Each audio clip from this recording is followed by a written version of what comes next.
iman. Apa saudaraku? Iman. Ya. Karena firman Tuhan berkata, tanpa iman mustahil berkenan kepada Allah. Jadi kita harus punya iman. Ini Ibrani 11 ayat 6 berkata, tetapi tanpa iman tidak mungkin orang berkenan kepada Allah. Sebab barang siapa berpaling kepada Allah, dia harus percaya bahwa Allah ada dan bahwa Allah memberi upah kepada orang yang sungguh-sungguh mencari Dia. Amin. Nah, amin, saudara. Ya, saudara, harus percaya bahwa Allah ada. Oke, mau kita percaya Allah ada, saudaraku. Tetapi Allah juga memberi upah pada orang yang sungguh-sungguh mencari Dia. Amin. Oke. Jadi setiap orang harus memiliki iman. Haleluya. Jadi pengakuan mulut ini sangat berkuasa. Pengakuan mulut ini sangat berkuasa. Ucapan kita sangat berkuasa. Bahkan nanti kita lihat keselamatan jiwa pun dari pengakuan dengan mulut. Tidak lepas daripada pengakuan dengan mulut. Dalam Alkitab diterangkan mengenai seorang lumpuh digotong oleh 4 orang. Matius 9 ayat 2 saya bacakan. Maka dibawa oranglah kepadanya seorang lumpuh yang terbaring di tempat tidurnya. Ketika Yesus melihat iman mereka, berkatalah ia kepada orang lumpuh itu, percayalah hai anakku, dosamu sudah diampuni. Dan selanjutnya dalam Markus 2 ayat 11 dikatakan, kepadamu kukatakan, bangunlah, angkatlah tempat tidurmu, dan pulanglah ke rumah. Firman Tuhan berkata, ketika Tuhan melihat iman mereka itu, tentu saja yang sakit ini beriman. 4 orang ini pun beriman. Kalau mereka tidak beriman, mereka tidak akan menggotong orang sakit dari rumah sampai ke tempat di mana Tuhan Yesus mengajar. Kemudian mereka naik ke atap, lalu membuka atap di atas Yesus, lalu mengulur orang sakit itu ke bawah. Itulah dia tindakan iman. Dan firman Tuhan berkata, itu semua dilihat Tuhan. Tentunya dia percaya penuh kalau dia berjumpa dengan Tuhan Yesus, dia akan sembuh. Sesuatu pasti terjadi kalau dia bertemu dengan Tuhan Yesus. Aku tidak akan lumpuh lagi, dan sama sebagaimana imanmu jadi padamu. Tuhan Yesus berkata kepadanya, hai anakku, imanmu telah menyembuhkan engkau. Hai anakku, dosamu sudah diampuni.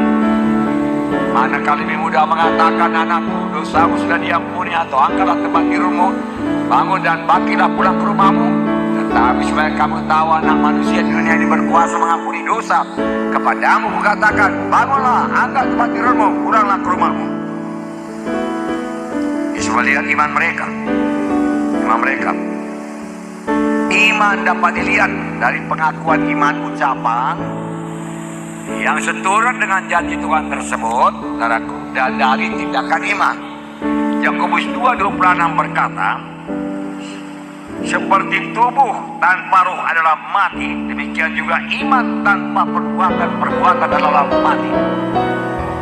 Harus bertindak. Harus bertindak. Ini percaya, ini beriman. Tidak benar ada orang mengatakan dia percaya kesembuhan tapi tidak ada tindakan. Saudaraku, tidak. Nah, saudaraku, 2 orang buta mengikuti Yesus. Saudaraku, mereka menangis berteriak. Saya bacakan ceritanya Matius 9:27-30. Ketika Yesus meneruskan perjalanan dari sana, jadi Yesus meneruskan perjalanannya keluar kota, 2 orang buta mengikutinya sambil berseru-seru katanya, kasihanilah kami, hai anak Daud.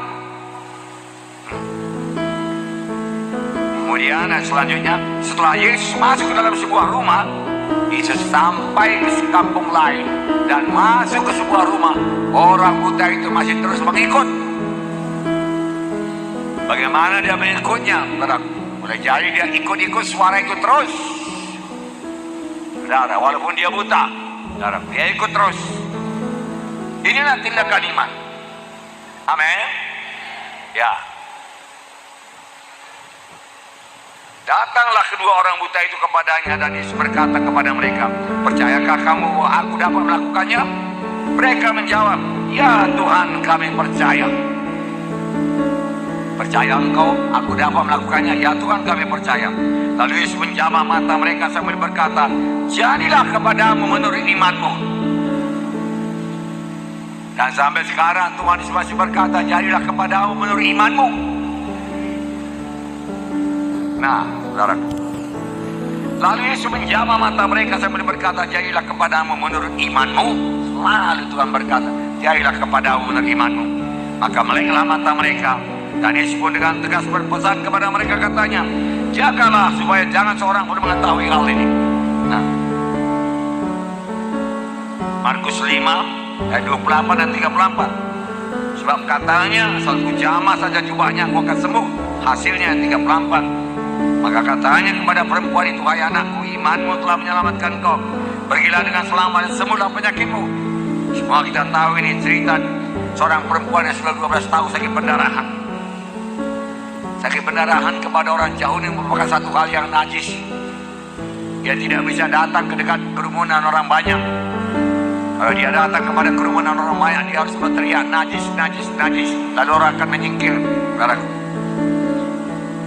Dan sudah 12 tahun, saudaraku, dia berobat dan tidak sembuh-sembuh. Tetapi sudah dia mendengar tentang Yesus, saudaraku, imannya tumbuh. Lalu dia tidak berkata, dia tidak putus asa, dan berkata, "Penyakitku sudah parah sekali, 12 tahun pun sakit, tidak bisa sembuh juga, maka kali ini pun tidak akan sembuh juga." Dia tidak berkata demikian. "Kalau aku jamah saja jubahnya, pasti sembuh." Ini lain dari yang lain. Aku akan datang kepadanya. Aku langgarlah peraturan orang Yahudi. Lalu dia langgar peraturan orang Yahudi di tengah orang banyak, tengah kerumunan laki-laki yang mengikut Yesus. Dia jamah jubah Yesus karena imannya berkata, "Kalau aku jamah jubah Yesus, aku akan sembuh." Jangan tindakan iman itu, saudara, mengeluarkan kuasa dari Tuhan Yesus.